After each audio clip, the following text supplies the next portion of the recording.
Shohruxxon va Gauri Chibber 1984-yilda Dehlidagi bir ziyofatda tanishishdi.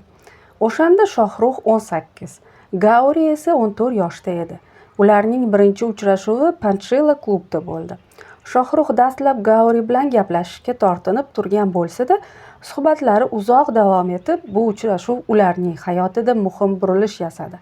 Ularning munosabatlari vaqt o'tishi bilan jiddiylashdi. Biroq Gaurining ota-onasi bu munosabatlarga qarshi bo'lishdi.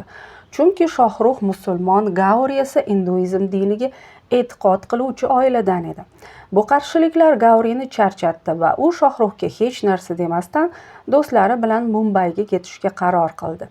Shohrux bu holatdan g'azablandi, lekin Gaurini qanchalik sevishini anglab yetdi.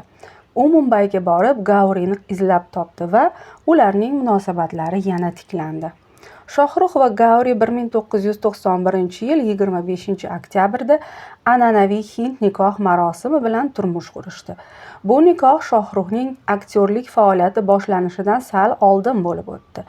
Ularning nikohi ko'plab muammolarga qaramay mustahkam bo'lib chiqdi. Hozirda ular 3 farzandni tarbiyalashmoqda. Aryan 1997-yilda, Suhana 2000-yilda, Abram esa 2013-yilda surrogat onadan tug'ilgan. Aryan va Suhanani esa Gaurining o'zi dunyoga keltirgan. Shohrux musulmon bo'lishiga, Gauri esa hinduizm diniga e'tiqod qilishiga qaramay, ular o'zaro diniy hurmatni saqlab kelishmoqda. Ularning uyida Qur'oni Karim va hinduizm xudolari tasvirlari yonma-yon joylashgan deyishadi. Farzandlari esa ikkala dinni ham hurmat qilishadi. 2000-yillarning o'rtalarida Shohruxxon va Gaurilarning munosabatida ba'zi muammolar yuzaga keldi. Bollivud qirolining aktrisa Priyanka Chopra bilan yaqinligi haqida mish-mishlar tarqaldi. Ba'zi gap so'zlarga qaraganda, Gauri Priyankani hind kinosidan uzoqlashtirish uchun ancha harakat qilganmish. Hatto bu haqda Karan Johardan iltimos ham qilganmish. Biroq bu xabarlarda qanchalik jon borligini ularning o'zidan boshqa hech kim bilmaydi.